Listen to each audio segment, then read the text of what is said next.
Good afternoon. My name's Rosemarie Pratt, and I am going to interview Frank Bradley here at Denver, Colorado Health Physics Annual Meeting.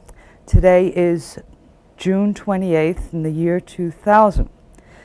What I know of Frank a little bit is that he was one of the founding fathers of the Health Physics Society in 1955. Now, Frank, would like you to tell us a bit about your early life, where you were born, where you grew up, your family, etc. I was born in New York City in Queens County, 1926 actually.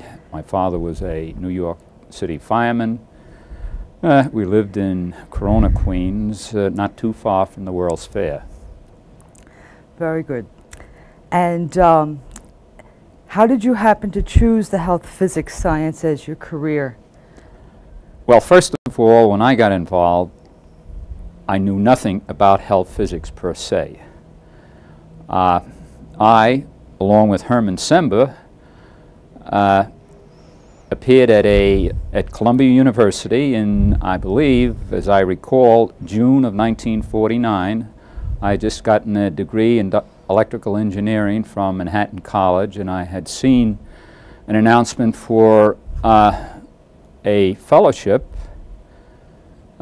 sponsored by the, I think it was the National Research Council, a fellowship in radiological physics. That sounded exciting to me and something that I would like to get into, and so I applied, and I had to show up for an exam at Columbia University. And who was there but Herman Sember as well. And where did this exam take you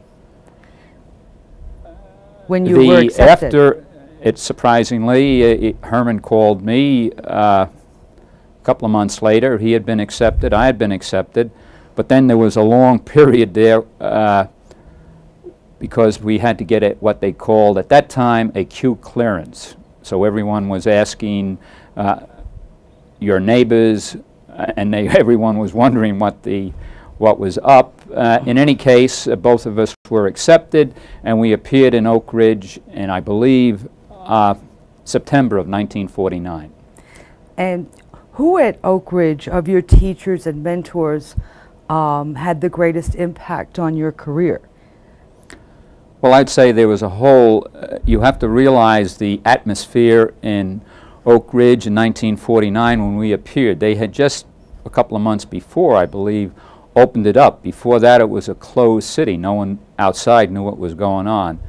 Now they had opened it up. It was a little bit more open, and it was a fantastic experience for a year. We did not get out of the fellowship a degree, which many of us felt was a downside. The positive side was that we had unparalleled experience for an individual at that time with X10, the reactor, the production reactor, and the exposure to Elder Anderson, Myron Fair, Carl Z. Morgan, and others who gave lectures as part of the program there. In addition, we had courses in biological effects of ionizing radiation from the biology division, unparalleled experience. I remember one incident where we had a seminar and Herb Parker appeared from Hanford, which was part of the AEC at the time, and he stated, after being introduced and everything, we all knew Parker from the Patterson-Parker tables, at least I did, and he said that everything that K.Z. Morgan knew, that in radiological physics, that Herb Parker had taught K.Z. But go ahead. Okay. Could you briefly tell us the story of the founding of the Health Physics Society between yourself and K.Z. Morgan and others back in 1955? Well, maybe I should back up a little bit. Elder Anderson, when we were all completed, it turned out at the end of the program, which lasted a year, and as I indicated, we got this unparalleled experience plus some academic work. We then obviously were looking for jobs, and Elder Anderson was very instrumental in getting us all jobs. A very important incident occurred in June of 1950, near the end of our program. The Koreans, North Koreans invaded South Korea, and we were at war again, and which immediately changed, you could tell, the increased pace of events in Oak Ridge and stepped up activity. In any case, I then got a job at Westinghouse, and I think Dr. Anderson was very instrumental in practically getting all of us positions, in many instances, all around the country. I got a job at Westinghouse, and I lasted for 3 years, and then I went to Ohio State. It was at Ohio State where I had responsibility as the superintendent of radiation safety for all the health and safety, radiation protection aspects of the program at Ohio State. Many users, and in some ways I felt somewhat isolated. At the national labs, all the health physics programs had many people and persons that you could rely on for information. So I proposed to Dr. Anderson that they have a conference on health physics at Ohio State, and that's basically the German, what started the Health Physics Society, because we assembled at Ohio State. Elder Anderson and others, Herman Sember, and another aspect of it was most of us that were in the original class 4950 stayed in contact with one another, and we were able to assemble there at Ohio State. Elder Anderson knew so many people who could discuss many topics that was of interest to many of us, but a lot of it was not down in easily available literature. Waste disposal, dosimetry, instrument calibration, neutron effects, all of that. What was the latest dose limits, although that was primarily the responsibility of some of the NCRP committees. Another important aspect that I think it turns out that probably I was at the right place at the right time, because President Eisenhower in that same time frame had proposed a Atoms for Peace program, and there was a conference going to be given in August of 1955 in Geneva. So that one or two that actually were going to attend, I remember one that wrote to me, Dr. Feiler, and he said that he was preparing for the conference in Geneva and couldn't show up at the conference in Ohio State. When we met there at Ohio State, immediately you could feel the atmosphere that many of the, especially younger people, members, or that individuals that attended the conference felt that a society of health physicists might be appropriate. There were, and I think this was a democracy, there were discussions on, and certainly led by KZ, on what the appropriate approach might be. Join another existing society.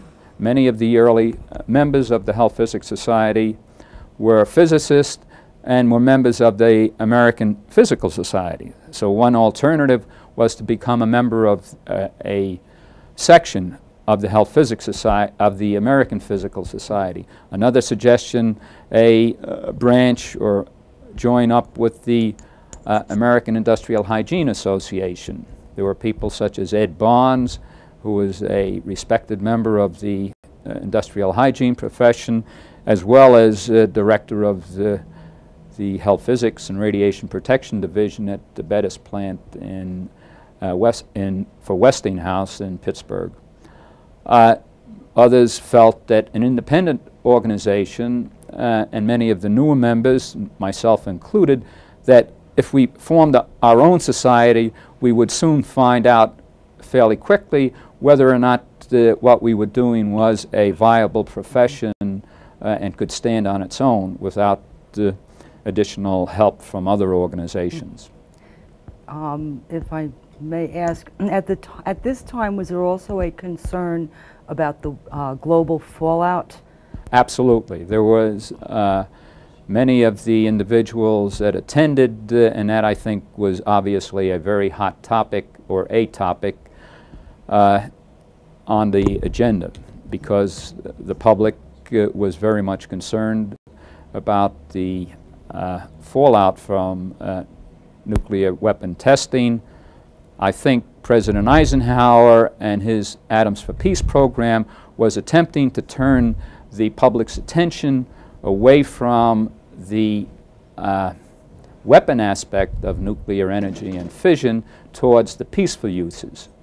That gets me to another aspect of our work and even our work at Ohio State, where the Atoms for Peace program also involved the distribution of research reactors, not only in the United States to research institutes and universities, but also to countries around the world. Who would be some of the health physicists you have trained that you are most proud of?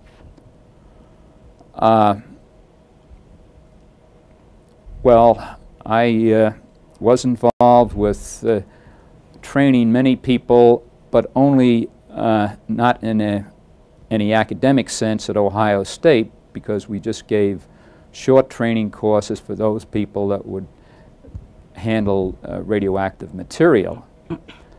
At the University of Pittsburgh, I was the assistant professor of health physics under Neil Wall in their health physics program, and we hired many that and graduated, some with MS and others with PhDs. I was only there 3 years. There were a few that certainly come to mind, Shlomo Yanef, Stu Bouchon. There's a young lady, and there are others, but they come to mind. She was actually from Iraq. I always think of her when we were bombing Baghdad and everything. And yesterday, in fact, I asked Dr. Neil Wall, and he said that she is involved in the medical profession in a hospital in Baghdad. Tell us just a little bit about those you've trained in Turkey when you were asked to assist in setting up a research reactor. Right. We after at the end of my stint at Ohio State, I went on assignment as a technical expert in health physics to Turkey and Taiwan, which they considered as part of the Republic of China. In Turkey, we hired actually practically the whole physics class from the University of Ankara and trained them. A few of the individuals were Yurtsel Atakan, Bertsen Berg, Ona Una, and these people, they had no program for a radiation protection program in Turkey, and with a 1 megawatt swimming pool reactor that was going critical, they obviously had to get additional expertise. I trained these individuals both in formal classes as well as practically as getting practical experience at the hospitals where they were using radiopharmaceutical before the reactor went critical, and actually I believe it was January of 1962. Then later I believe Atakan and others went to Israel for about a 9-month training program under the IAEA auspices. And since I've been in contact with Herzl Atakan and actually Bertzen Berg, who got married later, and he went on to Germany, and I have certainly met him many times since, and he's been over to America. In Taiwan, one of the experts there in health physics was Michael Lee, a very competent individual, and in Taiwan they were a little bit ahead as far as the individuals that had training. The downside was they didn't have any infrastructure for what would be called a radiation control program. They have since improved that greatly, I believe. Now, in your long career, how do you see the changes in health physics over your profession, the duration of your profession? How has health physics changed since you entered?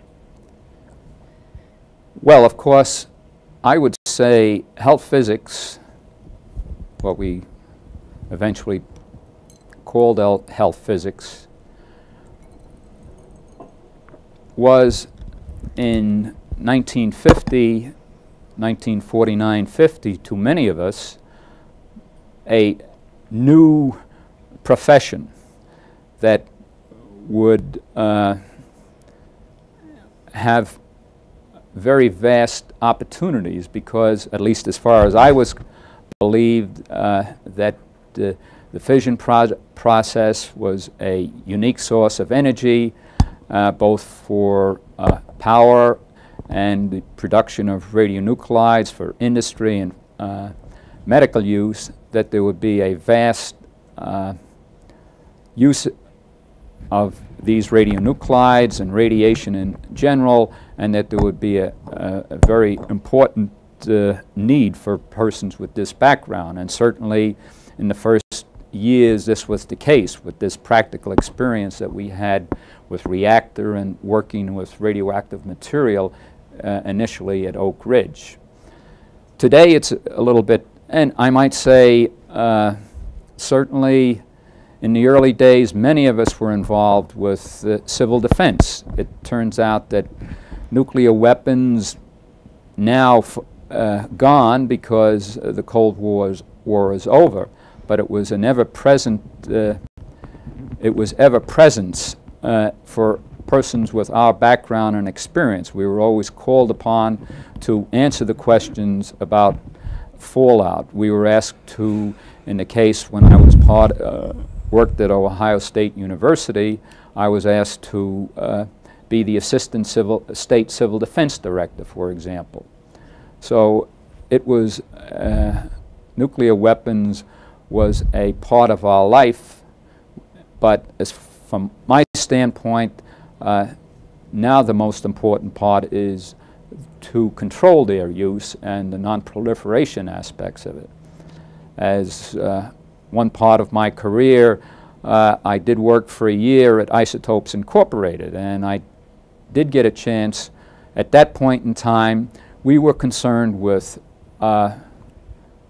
if the Russians would surreptitiously detonate nuclear weapons, and how could we, if we signed a treaty, non-proliferation treaty, to not involve testing, above ground tests could be easily identified. Below ground tests were much more difficult. And I was involved in a Project Longshot, where we went in because at one point in time with discussions, U.S. and Russia. Excuse me, you went into where? We went into Amchitka Island in the Aleutians as part of a team, 3 weeks after the underground nuclear detonation to take air, water, soil, and just general measurements to determine if we could detect this, if this was in fact a nuclear detonation. The underlying reason for the whole shot was, as I understand it, that a couple of years prior to that, when Premier Khrushchev was the premier, I guess, of Russia at the time, as well as the secretary of the Communist Party, I get it, that in fact they would allow a certain number of, if there was a detection, a seismic detection of an underground nuclear detonation, that we would be permitted to inspect it. And this type of inspection was what this simulated what might be termed the inspection that might try to detect if the seismic signal was actually a true underground nuclear detonation, is my understanding of what we were doing. Of course, this is all mute right now because, as Dr. Wall just mentioned to me yesterday, Americans are certainly all over Russia today, and that, and as well as the Russians are all over here. So each of us are far less suspicious of one another, although there's certainly some suspicion. Yeah. So I think that is a very big improvement in our relationships. Yes, and how would you compare the health physics of the days of the testing for fallout with the issues that health physics has to grapple with today concerning decommissioning and decontamination and waste disposal, and the problems of siting waste disposal facilities? Well, the public psych, if you will, is approximately the same in the sense that certainly fallout was a major concern to the public, and some of it was the concern of the public was always real.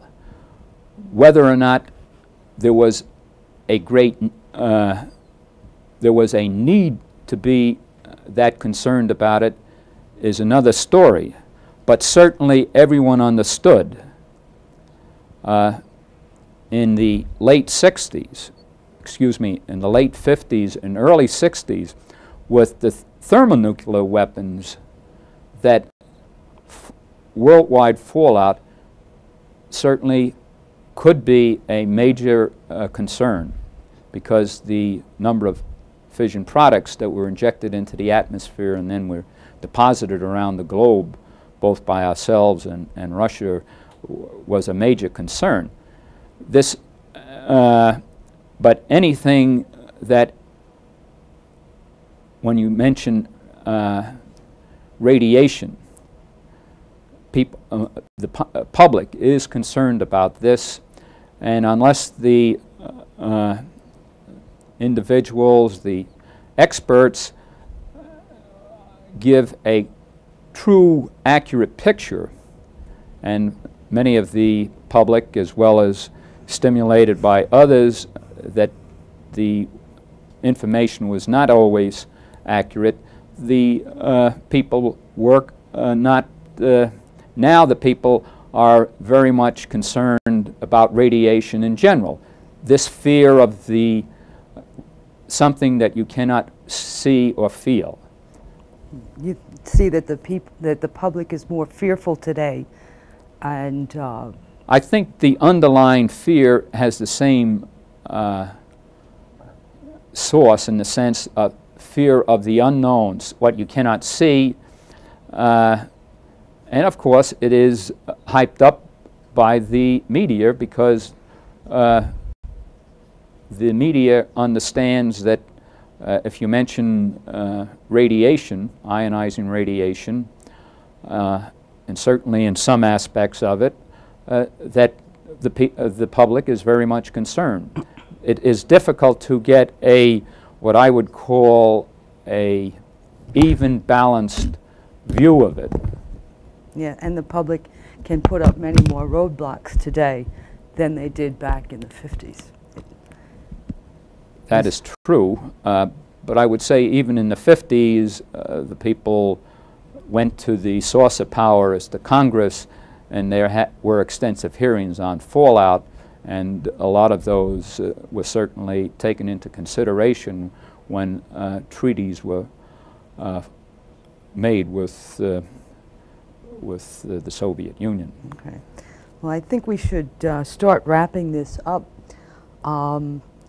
If you could just give sort of some closing statements, comments about your accomplishments in either research, teaching, administration, the honors that you have received. I know you've received the Health Physics Founders Award, and your administration background, you were with New York State Labor Department as the chief of the Radiological Health Unit for 20 years or so? Approximately that. Would you like to have some closing statements? Well, I think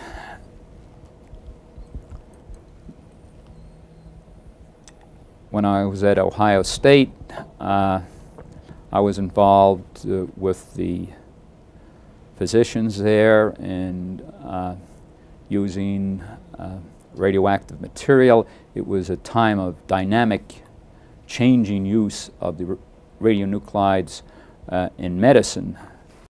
I had the good fortune, in a way, although these individuals had strong personalities of their own, difficult to tell them what to do in many ways, but Dr. Doan and Wiseman and the use of P32 and treatment of blood disease, Dr.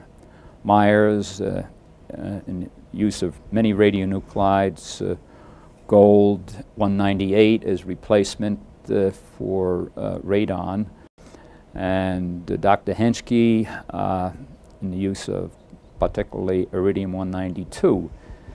I think I was somewhat helpful to him, and I told him obviously the way he was handling these brachytherapy sources and sewing them into the tumors, that the exposure to the, first of all, the physicians and the nurses and ancillary staff. So he did develop what would be called a afterloading device, and this of course has become, with automation and everything, remote afterloaders, and so this is a very common technique today.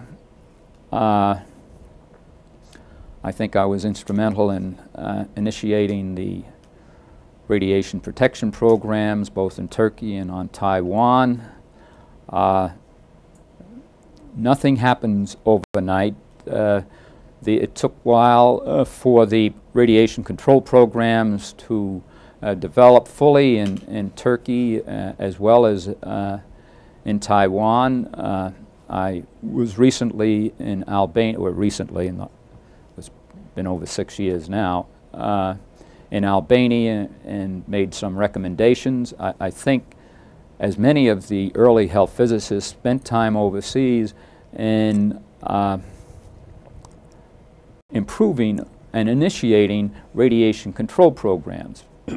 The impetus, as I mentioned before, were the nuclear reactors that the U.S. was putting around the world, but I think this benefited the overall economies of these nations, both in their health end of it as well as the industrial end of it. At Ohio State, I was at New York State, I had the advantage of working initially in the Division of Industrial Hygiene and a long history of code rules. I'm very familiar with making or attempting to make codes that are simple, straightforward. One of the advantages, at least in the program that I worked at in New York State, it was oriented towards the industrial worker, so that and the underlying premise was that these codes had to be understood, and their primary focus was the worker. So went through several modifications and amendments of the Industrial Code Rule 38. We initiated the non-ionizing code in lasers in Code Rule 50. Well, Frank, you've had many accomplishments and many honors over your career, and it's very obviously that you still enjoy it because you're still here and you attend every meeting. Thank you. And we thank you very much for that. Thank you.